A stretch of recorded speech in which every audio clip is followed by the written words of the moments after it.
Hello and welcome to Homicide Hobbies. I'm Andy, And I'm Claire.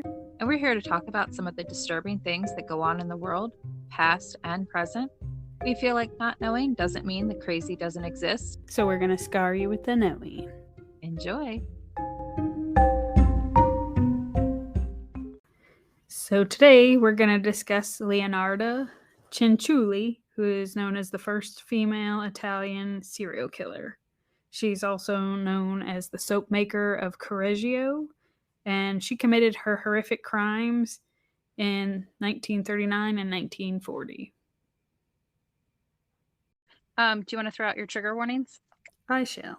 Now, we're going to be discussing quite a bit. We will mention a rape, dismemberment of a body, child abuse, abuse in general. So, do you have a checklist when you're doing your research and you're just like, yep, we got us some child stuff. Yep, we got us some rape. We got some crude, disgusting something or other to go with the body. I can't help. This is a case for me. I can't help. It's the makings of a serial killer. Smack around your kid, and yeah, when they're not treated kindly, they can grow up to be Looney Tunes. We'll get back to that. Now, Leonardo was born April 18th in 1894 in Montella, Italy. But that's not where we're going to start this story. We're going to rewind and not start with Leonardo's birth, but instead with her mother, Amelia. Now, Amelia's family was well off, and as Amelia grows up, her family realizes that she's actually turning into a beautiful young lady. So they're just like, Now you got to kind of go backwards in the times mindset that all they did with daughters was use them as pawns and kind of marry them off to other families, and just her being pretty meant that they could find her a really great husband, because with their means and her being a looker, it's going to be too easy. So they're like getting excited at marrying her off because they're going to be able to find a great match for her. It's disgusting. I realize it's the way it was done, but still, if she was ugly and they were just like, ooh, put this one in the basement. Dang it. We've got somebody who's going to care for us in our late years. We'll pretend she's the maid's child. Yeah. Well, fast forward to Amelia in her late teens. So she's starting to attract all sorts of attention, like suitors and all. She goes to a party. It's a chaperone party, and it has a great time. She's got lots of friends that she just has a ball. Now, when the evening's over, she decides, since she's not far from home, she's just going to walk. But what she didn't know is that she was being watched while she was at the party by Mariano Cianciulli. Now, keep in mind, Amelia is in her teens. This guy who is watching everything go on, he's pushing his 40s. He's unemployed. Gosh. He's unemployed, destitute, and resentful of the life Amelia has. Because the way he sees it, he's struggling. He barely has food to eat. And there she is, silver spoon brat, enjoying the time of her life. She's pretty. He'll never have anybody like that. And he knows that she's got a line of people who want to marry her, and he would never make it on the list of consideration for her parents. So he's in that mindset. The entire time he's watching her, he's outside drinking and watching her, just stewing in his own resentment. Being a perv. Yeah. Pervy old dude.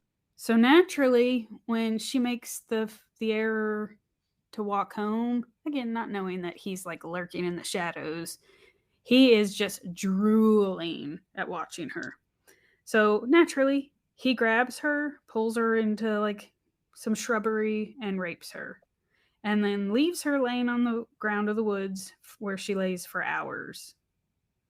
Was she unconscious, or? They said she writhed in pain for hours. Now, mind you, this is also like her parents probably didn't tell her about sex, because during that time, they didn't know anything. So she probably didn't know what happened, other than she was in pain, and she apparently, like, when he started grabbing at her and like lifting her dress, she thought he was trying to rob her. Well, I mean, he was robbing her. True, but she didn't know what he wanted.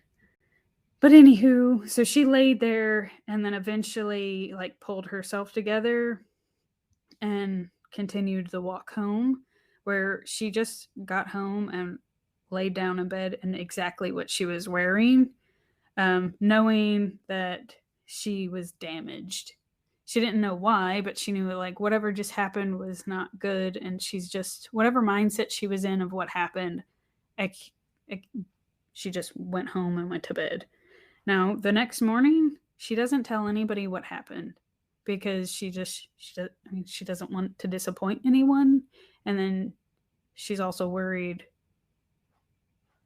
that she's damaged goods. But if she doesn't know what sex is, how does she know she's damaged? I feel like since not necessarily damaged in the same way of she's not a virgin anymore, because I don't think she's aware of what that meant, and more of the sense that she was with a man unchaperoned is also damaged. Mm-hmm. That Gotcha. kind of for the time so period. She might think she's damaged just because she was alone with him. Right. So not necessarily not knowing where babies come from, that whole thing. Because again, in this time period, it was more of the brides got to figure that one out after they were married. Now, at Amelia's house, they've got staff, all that, the servants and everything. So staff tell Amelia's mother that they've noticed she hasn't had her period in a few weeks. Oh, my God. Now, when Amelia's mother tells her father this one, because now they all know what it means, where Amelia doesn't, that her father storms in there wanting to know which one of her suitors has done this. And she's like real quiet because obviously dad just burst in here wanting to know what's going on and who's been diddling in his daughter. Only when the father threatens to go out and start whooping some ass that she tells him what happened that night with Mariano. This is when her parents disappear and they start doing the okay, how do we spin this, because now we've got she's knocked up but it'll ruin the whole family kind of scenario. So they're trying to do damage control, and then they do a got it, she's gonna marry him. Wait, he raped her.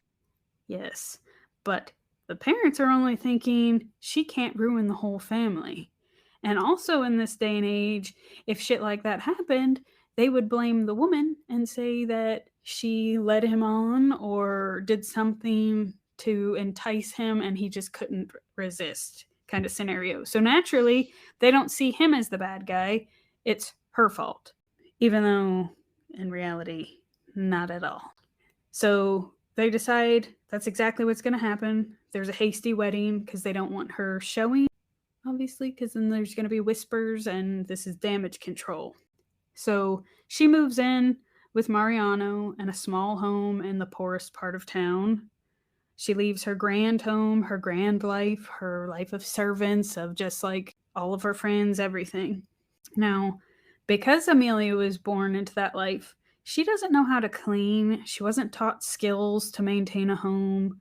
Because she had other people doing it for her, and her parents didn't see it as a need because they thought she was going to marry into that same life. Now, Mariano, he doesn't work. He would sit around, he would go out drinking, or he'd be drunk when he was home. He would take to beating Amelia when she wasn't proficient in whatever task she was supposed to be good at as being a wife. Wow. Now, because she marries downward in society, all of her friends stop talking. Of course. She becomes the cautionary tale of what happens if you have sex before marriage, because by that point that she's showing, I think everybody can figure out that, that's generally the reason why you married down, kind of thing. Yeah. So I'm surprised they didn't try to hurry up and marry her off to some other guy. That's what I was kind of surprised at too. I mean, generally, I don't know. I guess I'm pulling that from too many Netflix movies, but that's what I kind of figured, that they'd find somebody who wasn't great but would understand she needs to marry quickly and you'll have a pretty fertile bride. Yeah. Or I guess wife, because she'll have another one after that. But anyway, so all of her friends stopped talking to her. and the people in her old life, including her family, just kind of cut ties. Because, like, fortunately, the family doesn't end up in ruin, but they decide that now that they've figured out what to do with her, she's off their hands, and let's pretend that one doesn't exist. She's the family member we don't discuss. Now, all her other new people in her life, they've been destitute their whole lives, so they don't have sympathy for the girl who doesn't know how to do anything. They see her as a spoiled little brat and aren't sympathetic to her struggles. So she basically, all at once, her entire life is just a shit show. Which brings us to Leonarda being born April 18th, 1894. Now, you'd think in this moment her mom has the option to cling to her daughter, develop a great relationship, those two becoming like buddies through it all. But instead, Amelia sees Leonarda as the cause of all of her ruin rather than placing it on the, let's face it, the rapist she's forced to marry. But she places it all on Leonarda. It also is easier that she's smaller. She can take it, all of her pent up aggression and anger and everything out on Leonarda, and she does. That's horrible. Like, I get it. Like, I get that her mind is just messed up, but poor kid. Now, Leonarda will have a turbulent relationship with her mother because of that resentment. Amelia will verbally abuse her, constantly remind her that it's because of her existence that Amelia's life is ruined. And she'd also physically beat her. And she basically, Leonarda is her punching bag for all of her life frustrations. She thought she was going to have this grand life. And I'm even willing to bet she didn't realize people lived the way that she's living now. Because she was too, I mean, how would she know any of that? Yeah. She's just a silver spoon baby. But nonetheless, she takes it out in every way on Leonarda. Now, the family would move around shack to shack, living off the charity of the church. Now, the money they would get, Mariano would go out and drink. Now, some days he wouldn't be home for several days. He'd go out drinking with his buddies and eventually come back home. But they were generally just left at home. Now, 3 years into that marriage, Mariano doesn't come home and she goes looking for him. Now, she finds him at a friend's house with a high fever and he's like just tossing and turning. So Amelia says, let's bring him home so that I can care for him. Only she doesn't care for him. She leaves him to let nature take its course, daydreaming of his death and for her to become a widow. Right on. Second that. Now I'd high-five her. She gets that wish, and Mariano dies. I would stand over him as he's dying, pointing and laughing. Well, then you're going to be thrilled at this one because Amelia spits on his grave. Right on. Now, I support that. That's a loogie I can get behind. Now, Amelia, during all of this, is thinking that, yes, that means I'm no longer married to this guy. I can go back home. I'm not ruined. The family's fine. I can pick up where I left off, and now she can marry somebody else. And these last 3 years of my life didn't happen. Does that work like that when you've got a kid? I feel like it doesn't. She goes back home. He does the whole, no, you married below your station. You can't come back here. As if it's her fault. This was their grand scheme, you know? Yeah. But they're like, no, we narrowly avoided that drama. We can't take the chance of you coming back. So we're going to go on and pretend that you two don't exactly shut the door on her. Which only How makes old is she at this point? Like 18? Yeah. No. She was maybe 20. Oh, okay. But they see it as she deserves what she gets. You married below your position. Okay. Does she kill them? Because I feel like that would be a fun surprise. No. Now again, our story is about Leonarda, but I felt like you wouldn't understand how she grew up without understanding why her mother hates her. I didn't know. I thought maybe there was a chance that Leonarda witnessed her mom murdering her parents. So maybe Leonardo was like, oh, so this is how we treat people, huh, Ma? No. Anyway, continue. Now, Amelia goes looking for a new husband. That way, her goal is she's got to fix her position in life. So she'll spend her nights or days or whatever just prettying herself up, leaving Amelia at home, and going shopping. Now, wait, she's 3. Yeah, 3 till like I don't think she gets married until Amelia is like 6 or 7. So she just Yikes. leaves her at home. Well, when she first starts doing her husband hunting, she's attracting the wrong kind of guys who are interested in more in sowing oats than they are in proposing. So it takes her a few times of Tramping shopping, around. pretty much. But so that's what she does because she's in her mind, she's headed out to work, I guess, because she's looking for somebody who can take care of them. She's shopping for a Paul. Now, so Amelia's at home sometimes without food. I don't know if that's more of they don't have money, so what's there to leave her with? But nonetheless, she'll go out, go out to dinner with these guys, or drinking, or doing whatever it is she's doing, and Amelia's just fending for herself. Now, she does eventually find a new husband. Now, he ends up giving her all sorts of gifts. He carries himself like he's successful. It's questionable what he does. Now, this is along when like Italian like gangsters and mob stuff started to exist. So it doesn't really say what his job is, but it is kind of questioned whether the money he gets is from legitimate means. But I don't know. But as quick as he is to make money, he also spends it that much quicker. So they still live a life of poverty because as quick as it comes in, it goes right back out doing who knows what. Now Amelia and him would go out and have dinner or do whatever they're doing and leave Amelia at home. So that's why I say when they get married, Amelia's still by herself. Poor little girl. Or Leonarda. Shoot. Yeah, well, yeah. You know what I mean. But when they do get home, both of them would take to beating Leonarda. So, oh, gosh. So it's one of those, she's got to be relieved when she's by herself because she might be hungry and doing, just around by herself. But it's just like when they're there, it's not great. She's either being verbally abused or physically abused.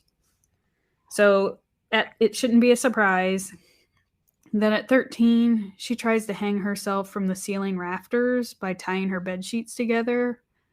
But the knots break, and it actually breaks her larynx. So she can't talk for several weeks. And neither one of those parents, if you can call them that, even noticed. Oh my gosh. Now, she tries again to kill herself a year later, but again is unsuccessful. Now, it's around when she's 14, just trying to commit suicide a second time, that Amelia realizes, well, shit, Leonarda, she inherited my good looks. And then she hatches her own little scheme of, I know what I'm going to do. I'm going to marry her off to high society, and that will be what changes our family position, and she'll be in money again, and she can almost taste the good food and having servants again, and she's like just tickled that that's what I'm going to do. That is what I'm going to do. Except there's a huge problem with this plan. She doesn't think to involve Leonarda at all, because let's face it, she doesn't see her as a person at this point. She's just a tool. She's her meal ticket. Yeah, which I guess Amelia was the same way for her family, that she's just a pawn to use to better yourself. Man, it sucked to be a girl back in the day. Well, when I was reading this, it's shitty. So Amelia decides to use her good name, like since she still has that family name, and interestingly enough, since it's still a good name, that doors are open to her. Families actually entertain her. They see that Leonarda is beautiful, and they're doing like, wow, we could have some beautiful grandbabies. Yeah, we'll entertain, an arranged marriage. Now, several families are interested, and Amelia is enjoying being lavished with gifts and like lunches and all that. So she drags it out. She's enjoying being brought back into the fold of that life that she's missed, right? Do her parents reach out at this point? Because they've got to No. notice that she's part of society again. I think she's kind of dabbling her toe in, like just sniffing around, trying to catch her husband for Leonarda. Now, mind you, all the while she's doing this, she's not letting Leonarda know at all. So Leonarda's just figures her mom's gone, she's home by herself, whatever. But Leonarda, she's also, in like the late teens, so she's looking for her own husband because she wants to get away from the shithole she's at now. And she finds an older man, Raphael Pansari, and falls in love with him. He's kind to her. He's hardworking. He works as a registry clerk, or he works at the registry clerk office. And he's everything her parents aren't. He's nice to her. He's willing to provide things for her. So when he proposes, she says yes immediately. Now, she goes home and tells her mother about it, and Amelia is immediately livid. She tells Leonarda she's ruining her life again. Because again, Amelia thought she had a way out. So, but here Leonarda is coming in, ruining it for a second time, which I think is so fucked up. Yeah, well, the first time's her birth, so. Yeah. But that's why Amelia is just apocalyptically mad. Now, she tries to keep her locked in the house so that she can't go to her wedding.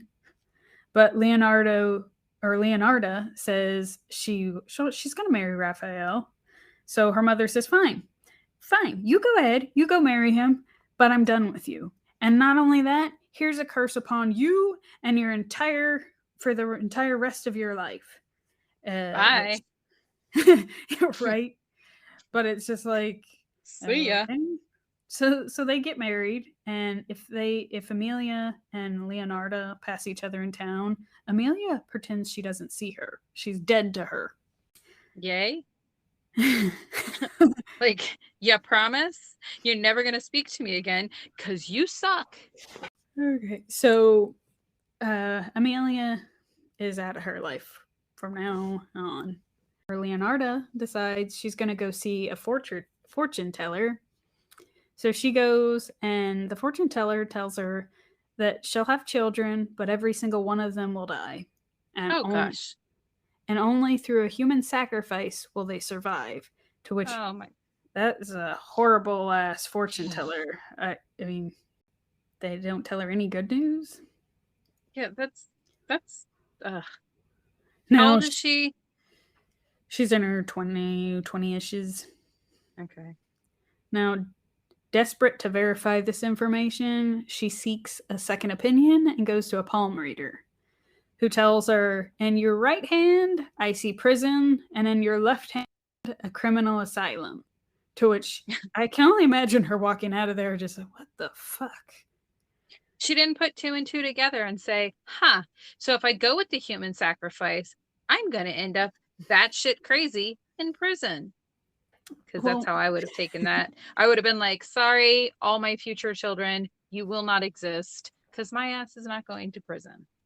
Naturally, Leonarda believes that this news is a result of her mother's curse. And this is also about 4 years into her marriage with Raphael. And in 1921, they decide to move from that town to a different town where her husband had grown up. Now, for a while, they do fine. They both find work. They're doing great. But 6 years later, in 1927, Leonarda is arrested and imprisoned for committing fraud. Now, it isn't clear what she did to get arrested, but after her release, they decide to move again. That way, they put all that behind them, start over.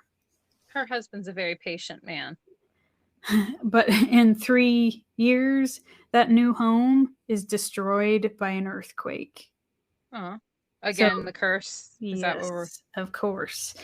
They both survive, but then decide to move to the town of Correggio. where their luck appears to turn. Leonarda decides to open a small shop where she sells soaps and teas, and her big business begins to flourish. She tells customers that she has special powers, and it allows her to make their dreams come true. Now, before long, she's telling fortunes and becoming popular in her neighborhood because highly respected people would come visit her for help. So she's enjoying having all of that. Now, Some positive attention, yeah. during Leonarda's life, she's pregnant a total of 17 times. Holy shit. He's a fertile man. Now, you got to remember what time period we're in here. So there's a high mortality rate for infants. So 17 is a lot, obviously, but 3 are miscarriages and 10 more died when they were still very young from a variety of illnesses, which naturally made her super protective of her surviving 4 children. Of course. Now, naturally, this is yet again her believing that this is due to her mother's curse and the fortune teller's predictions coming true. Now, parents shouldn't have favorites, but Leonarda couldn't help but have a soft spot for one of her sons, Giuseppe. So in 1939, when he tells his mom that he's going to join the Italian army, which, by the way, is preparing for the beginning of World War II, Leonarda is convinced that he would not return from war, and there's basically nothing she wouldn't do to keep Giuseppe from harm. So when she's at work, just tending to her shop, making her cakes and soap, in walks Faustina Setti. Wait, hold on. I know this has nothing to do with what you're talking about-ish, but I would be concerned about the smell of the store that sells soap and cakes. Like, I thought it was like a weird... Don't confuse your pans there, lady.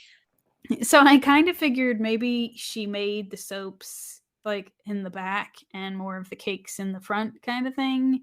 And like, it's like, like I just pictured things like bundled up all nice and tidy and packaged kind of scenario. But it was a weird thing to me of you go into a cake and tea shop. I don't know if in the 1930s, 40s, if that was like a thing. Well, it just seems like an odd combination. Yeah.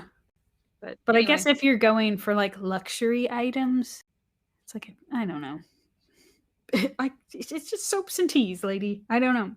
So anywho, Leonarda is just tending to her shop when in walks Faustina Setti. Now she's a 73-year-old lifelong spinster coming to Leonarda for help to find a husband, which in my mind, I was thinking 73. Maybe it's for her grandchild? No. She's had enough of being a spinster and really just, I think, companionship. But I'm surprised she made it to 73 and was fine thus far. But so anywho, she's a virgin? I would say probably so. Huh. Now, Leonardo knew exactly what she had to do in order to guarantee Giuseppe's survival. She decides she's gonna kill Faustina. Now, Leonarda told Faustina that she found her husband and he lived in Poland.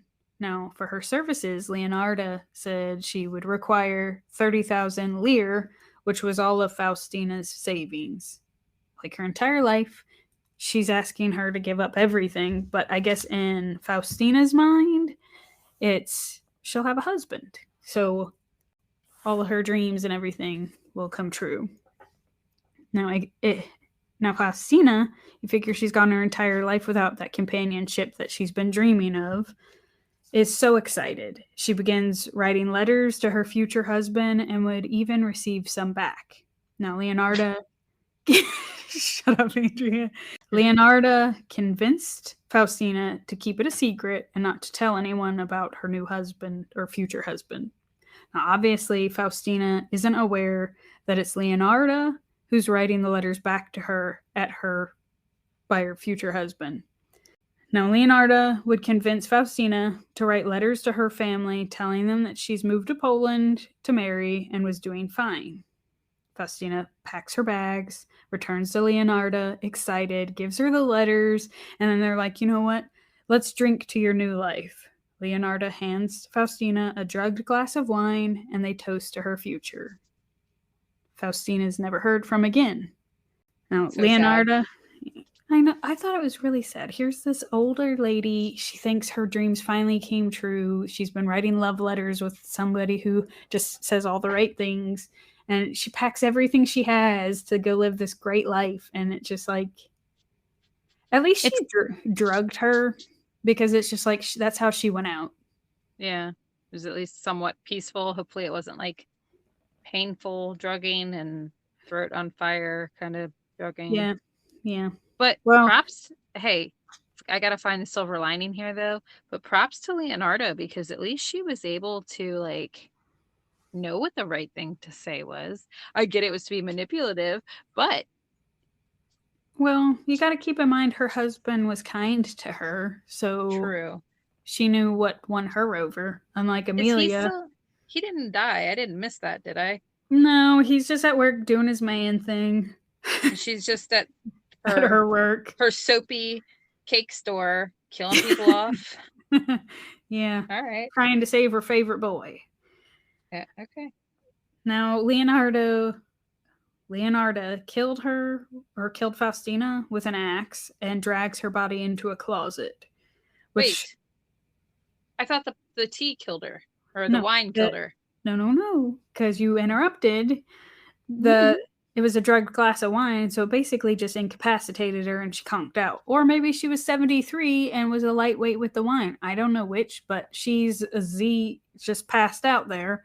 So Leonarda goes and arms herself with an axe. I assume she conks her somewhere and kills her. All right. She takes the body into the closet. There, she cuts it into 9 sections and drains her blood into a basin. That's a big closet. So that's what I was like, I always thought, like, back then, there weren't really closets. But then I was just like, you know what? If it's a shop, it's probably like a storage closet.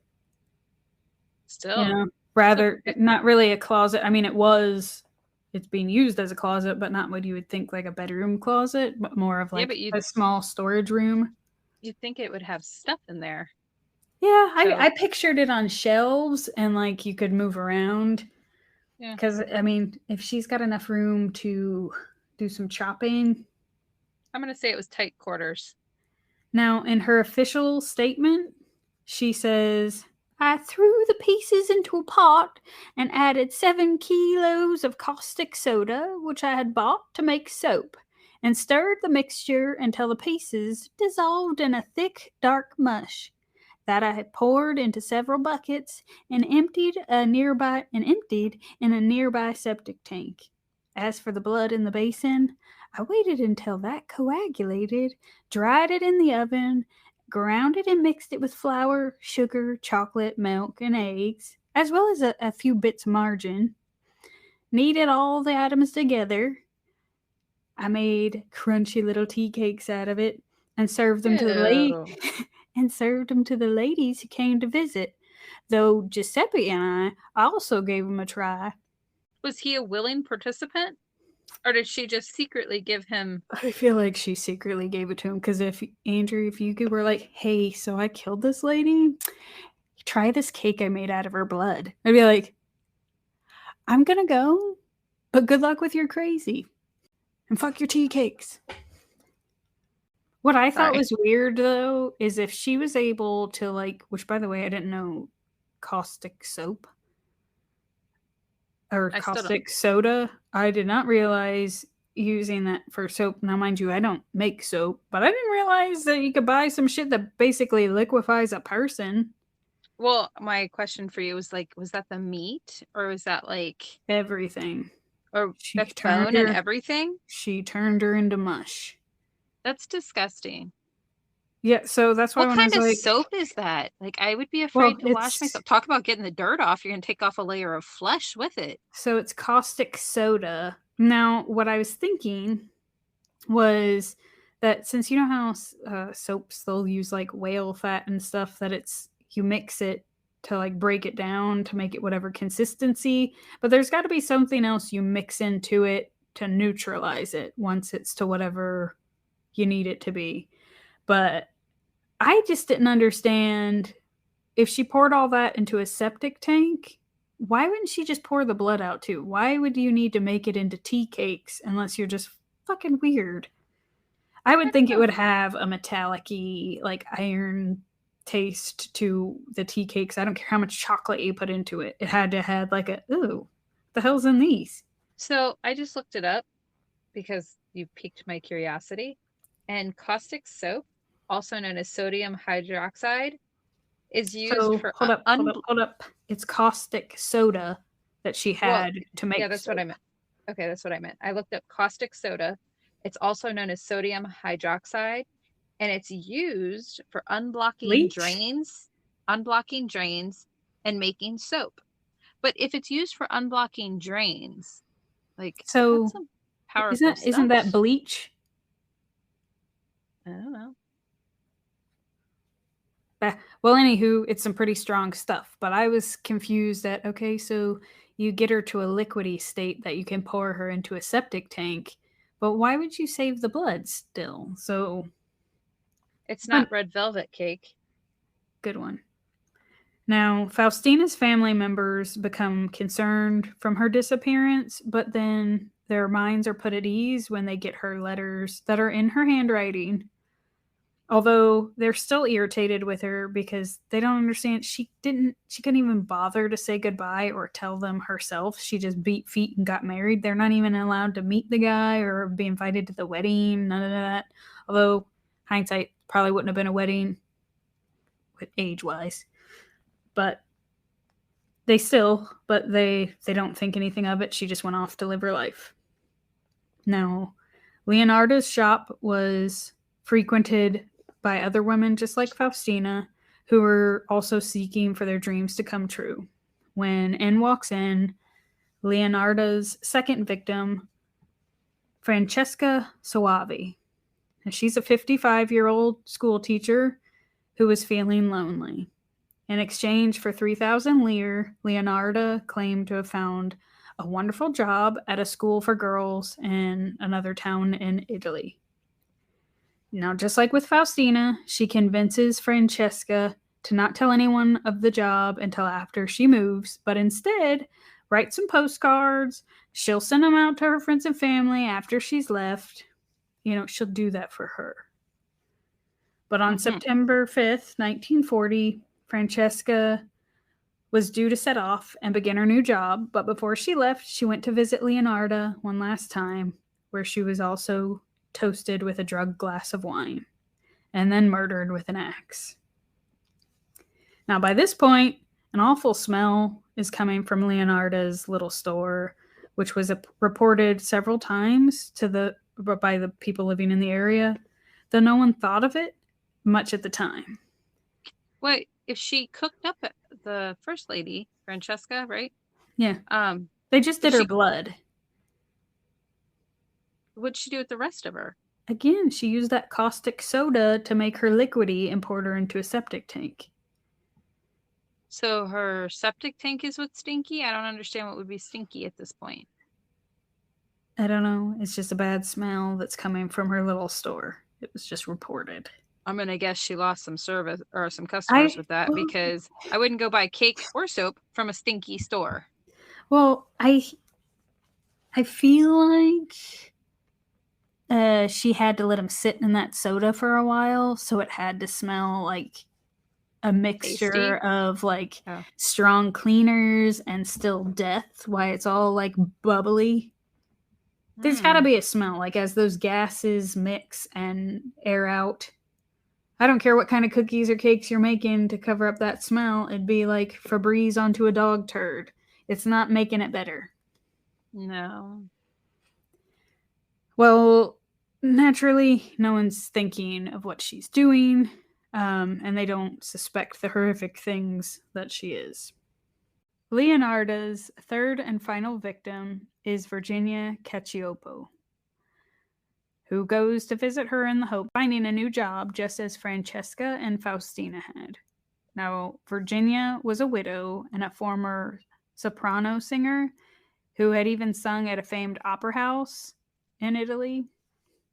Now, Virginia had fallen on hard times and was near poverty. So when she comes to Leonarda, she's desperate to improve her life. Now, Leonarda kind of smells that desperation on her and tells her that she'll work her magic, although it's going to come at a high price of 50,000 lira, which Jeez. talk about a greedy pig. Yeah, she went from 3,000 to 50. Jeez. I don't know what that is in like US Google it. dollars, but Google it. goodness. Are you Googling? I am. So 50,000 lira to US dollars is $2,841.78. But today's money. Yeah. Which 2,000, almost $3,000 back then is a lot of money. I mean, it's still a lot of money now, but it's not like. Keep in mind, we're in the World Wars. Yeah. It's crazy. Now, what? So when she charged the other chick 3,000, it was $170.49 in today's dollars, which still was a lot of money back then. Yeah. For getting married off. It was life savings. Yeah. Now, Virginia would give her all of her remaining money and her jewelry to even come close to that. Now, for this, Leonarda promises her a position as a secretary for an impresario and an owner of an opera theater in Florence. Now, Leonarda knows that Virginia would do anything for that kind of opportunity. And she's right, because she gets everything she can collect and gives it to her, because she, in her mind, is thinking she might even have a shot at being an opera singer again, you know? Turn things around. It is. It's really sad when people take advantage of desperation. But just like with Faustina and Francesca, Virginia swore to secrecy. But unlike Leonarda's first two victims, Virginia told a few close friends that she had found a wonderful job, and it was with the help of Leonarda. On September 30th, 1940, Virginia visited Leonarda one last time to thank her profusely and say goodbye.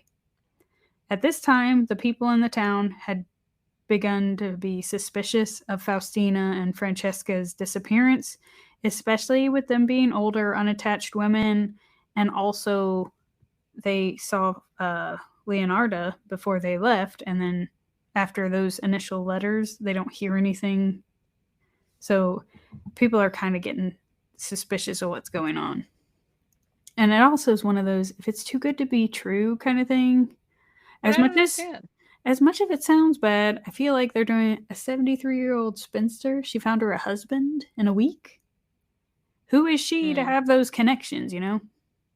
Yeah. Unlike the other women, she couldn't help but mention to a few people that she had found a wonderful new job with the help of Leonarda. On September 30th, 1940, Virginia visited Leonarda one last time to thank her and say goodbye. But she too would receive a drugged glass of wine and was killed with an axe. Leonarda describes later, she ended up in the pot like the other two. Her flesh was fat and white. When it was melted, I added a bottle of cologne, and after a little time on the boil, I was able to make most acceptable creamy soap. Ew. I gave the neighbors, the bars, and other acquaintances. The cakes, too, were better. That woman was super sweet. That's repulsive. Yeah. Now, by this time, people are starting to notice that between the smell and the disappearances, things aren't looking good. You know what, though? That's a bunch of shit. Because the place is a stinky dump in my head, but they're still taking the cakes and the soaps. So I You don't know want to what? hear it. I They're hope taking the free shit, but complaining. I don't, yeah, I no. feel like it's one of those, oh yeah, these are great, and then they're chunking them behind the corner. And that's probably where the smell's coming from. Now, Virginia's sister, Albertina, was especially skeptical when Virginia had told her about the incredible new job.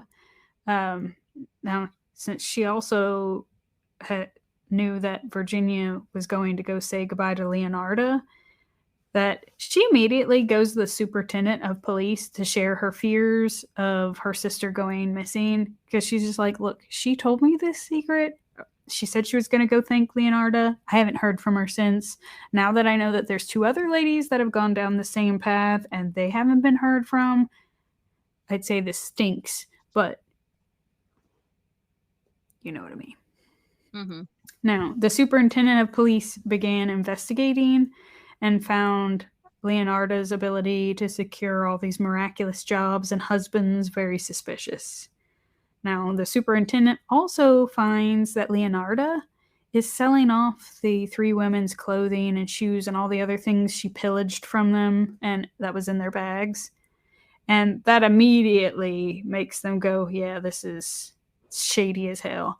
So they arrest Leonarda, which I thought was interesting because they really don't have anything other than she was selling their shit. I But, mean, her husband's lucky they didn't arrest him because I would assume that they would have thought it was him. well, we're getting there. So now she's arrested, but the superintendent, when he looks at her, he's like, not convinced she was doing this alone. Was she a But tiny, like, do we know what size she was? no, Okay. I can see. But I feel like since it's the 1940s, the man factor in all this is one that she couldn't possibly have done that. Something horrible. Mind you, there haven't been female serial killers in Italy, so they don't think they can have the capacity to do that. Let alone, how did they disappear a body? Yeah. Now, when she figures out that they suspect that her favorite son Giuseppe's involved, and he could go to jail, she admits to everything. She admits that she killed Faustina, Francesca, and Virginia. She also gives detailed accounts of the crimes, and she also explains that she thought Giuseppe could die in the upcoming war, and she believed that it was once again the curse coming to claim the lives of her children. In order to protect her son, she wanted to counteract that curse through the only way possible, which would be human sacrifice, which I personally feel like the police officer sitting there listening to that had been like, what? Yeah. Now, during Leonarda's trial, she was said to grip the witness stand rail with oddly delicate hands, and she would calmly correct the prosecutor if he got the details wrong. Sorry. And she even concluded her testimony gleaming with pride as she said, I gave the copper ladle, which I used to skim the fat off the kettles, to my country, which was so badly in need of metal during the last days of the war. All right. Yeah. Now, her trial attracted tons of people. They would wait outside for hours just at an opportunity to get in on the trial. There were also a ton of people who were skeptical that she could do it by herself, let alone kill all three women unassisted, but moving the bodies. And even though she gave lots of gruesome details, they didn't believe she could do it. So they decide, let's take Leonarda to the morgue, where they watched her dissect a corpse. She cut it into 9 pieces in under 12 minutes, which both horrified and convinced the authorities of her guilt. Leave it to a man. They're like, yeah, okay, like you could really do this. Prove it. And then when she does, they're like, oh, shit.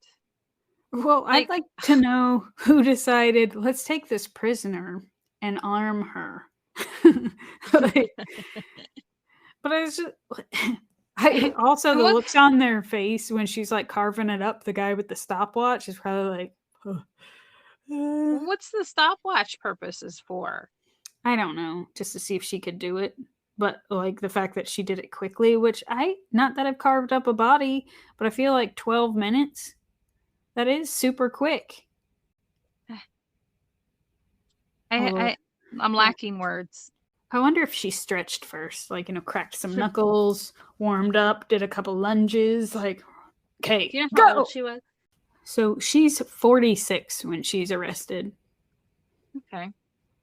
Which really, not that old. Back then I feel like it was. Well, you figure she had a 73-year-old lady come to get married, so... True. She was 30 years younger than one of her victims, so I feel like her getting the drop on a 73-year-old wasn't the same as if she's like 71 and it's a senior citizen wrestle. True. Now, I have to tell you, when I read that portion, I was like, of course they figured this woman couldn't do this by herself. And then that immediately brought the memory of when me and Dave first got married.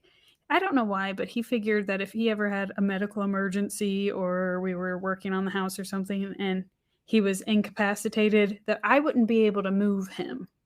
So why wouldn't you just call 911? I don't know. This is his man, I'm thinking. So he wanted to practice what he calls man down drills. So he would either faint or play dead and have me move him across the house to prove that in an emergency or crisis and I needed to move him. I don't know when that would need to happen, but that's what he did. I can't remember. It was either shortly before we were married or shortly after, but right around that area. But now, mind you, Dave is nearly twice my size. Yeah, just he's a tall man. Short and small, and he's a bigger man. So it's just like, if later in life I end up with back issues, I'm going to peg it to right here because he would either flop on the couch and play dead, and then I'd have to drag him out of the couch and then into wherever he wanted to go. Or he would just faint and fall on me when I'm like going to the kitchen. So I've got him like draped over one shoulder and he's just like making weird noises. So I'm like one arm dragging him either by his arm or his leg. Mind you, I told him that if anything like that happened, it might not be a beautiful process getting him from one place to another, but I'll make it happen. He may or may not have some rug burn or some chafing from the floor, but I'll get him there. So it reminded me of that moment because I had to do that with Dave to prove that I could still move him. Again, not beautiful, but I got it done. So I don't get it. You say I'm into some weird shit, but I don't get it. Your husband's form of playtime was just playing dead and you dragging it, like the two of you. I'm curious what your dogs thought of that. If they could have just been like, oh, Mom and Pa are at it again. I feel like they left and were like, I can't watch this. They're doing weird shit again. You know what? You and him are lucky that neither one of them like started jumping all over you. If I was dragging Jason around the living room or off the bed or whatever, he would like Thor would totally tackle both of us. Yeah, He'd either think I'm hurting Jason or that Jason needs like some type of life saving. He'd become Thor. He'd become a chew toy. Well, I can relate to Leonarda having to prove. Can you now? Prove herself. Not that I moved bodies in the sense you of, did. I wasn't moving corpses. Yes, not corpses, but you moved a body. It just feels weird saying we were practicing. Oh, you guys are weird. I feel so. The closest I come to weirdness on that level is there was one time Jason didn't want to get out of bed, and I manhandled the shit out of him. Took his legs, flung him off the side of the bed, twisted him around, sat him up, and he was playing like he was limp. Like his whole body was limp. He put no effort into me helping me. And then I grabbed him by the back of his shorts and just yanked him up his ass. And I don't know if it's my strength or necessarily the massive wedgie, I'm but gonna he came say flying off the bed it was and a he was laughing. combination. He thought it was hilarious though. And he's like, I didn't know you could manhandle me like that. And I was like, huh. No, now mind you, when I carried Dave from it was more of a carry drag, but from the kitchen to the bedroom, I did start getting shorter. So I totally picture that what is it? Father of the The Bride. Father of the Bride part 2 when That he was throws him on his back that and was he's like shrinking. Yeah. spot on. like like seriously, you have You to do guys have this issues. now. And I don't know if it makes it better or worse. There was not alcohol involved in this, so. Oh gosh. I honestly I have no idea. But The again, fact that you played along with it, I would have just left him there. I'd be like, well, you have yourself a nice nappy. so it's back to the whole like proving your abilities that he was concerned for his own well-being that if anything happened I wouldn't be able to move him, which again I don't know why I'd need to move him, but now Well, in he most that's emergency alleviated. situations, you're not supposed to move the person. Well, You don't know. it has alleviated his fear because now he knows I can move him. So, whatever that fear is, check, check, I can move him. So, Challenge accepted. but Checkmate, sir. that's where when the authorities doubted that Leonarda could have done that by herself, I was just like, yeah, totally understand being doubted because you're small does not mean you can't, do some heavy lifting. I gotcha. You guys are weird. Hey, I tell you, out there's other men that do it. They just play dead. So if we have any listeners who have played dead or had their spouse or significant other play dead and move them around their home or wherever they choose to go limp and die, fake die, please reach out. Let us know. Yeah, we're What were curious how your often. purposes? Again, I'm totally going Dave? with this doesn't happen as frequently as you think. I would have totally just picked up the phone and been like, okay, this is how I'm going to move you. 9, 1. You want me to go? You want me to keep going? Jason would have got up. He'd be like, that's no fun. In Dave's defense, we do live in the middle of nowhere. I don't know why I would need to drag him anywhere, but 911 wouldn't be real fast to get out here. Like, I honestly can't think of a scenario where you would need to move him immediately. Even if it was like a rattlesnake bit him, he's still going to be able to move. He's not going to fall over and die immediately. You know what I mean? Like, I think maybe it was, I don't know, I can always ask him what I would need to move him to one end of the house to the other 4. You're not at war. There's not a bomb being dropped anywhere. You're not under enemy fire. You don't know. What? I do know. I know where you live. You currently are not in a war zone. Maybe that the house is under attack and I have to move him because we're taking fire. I don't know. I don't know the scenario, but we're going to be prepared, Andrea. You guys are idiots. You're gonna blow your back out because I just hope for you're dragging his ass around for fun. And if there ever is an emergency, you can be like, I can't.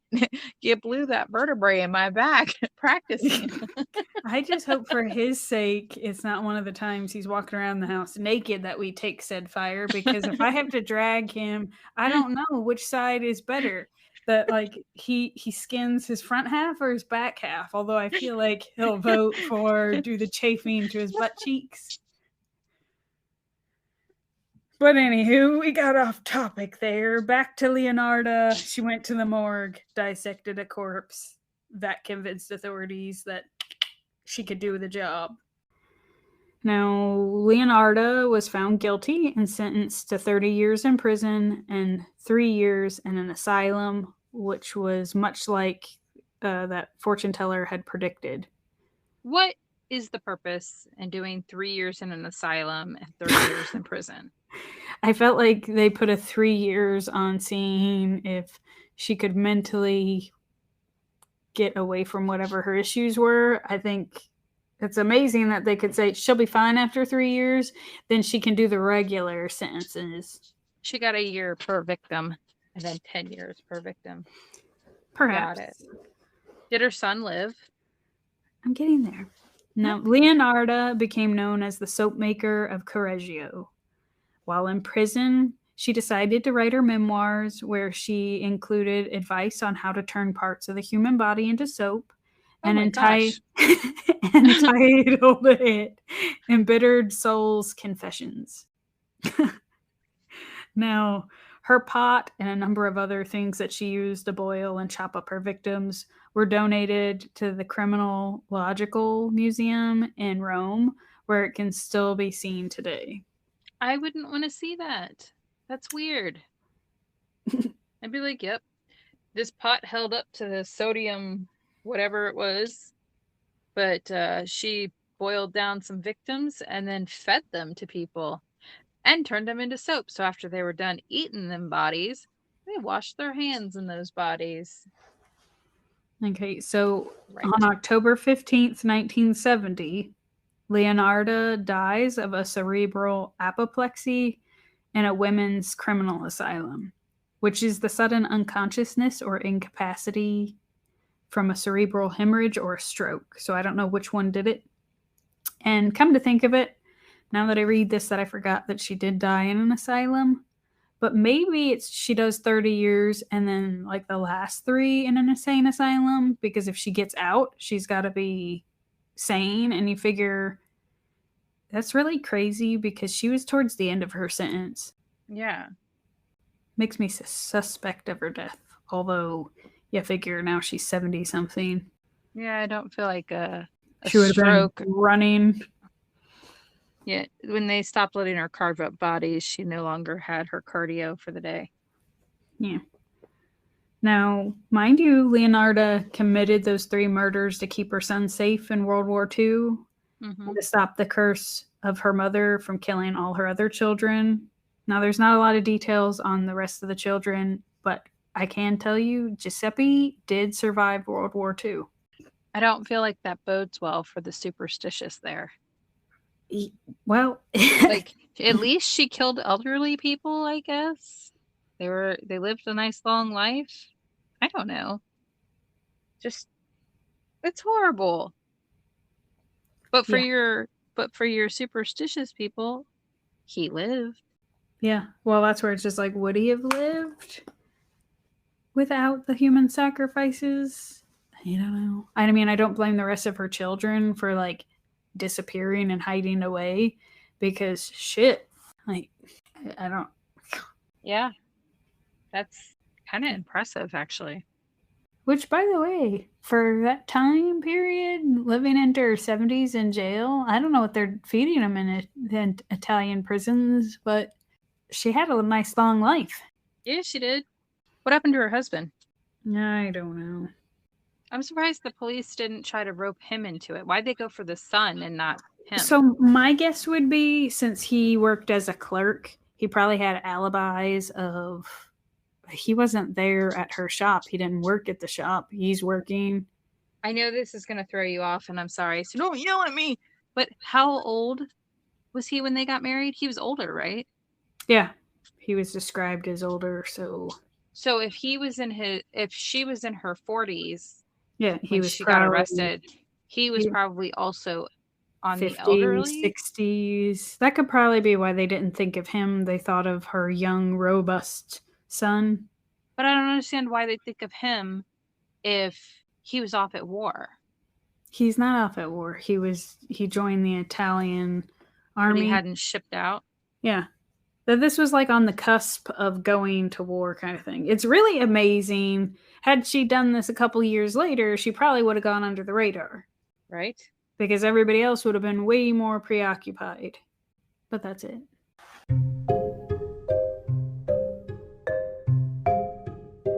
We hope you enjoyed today's episode of Homicide Hobbies.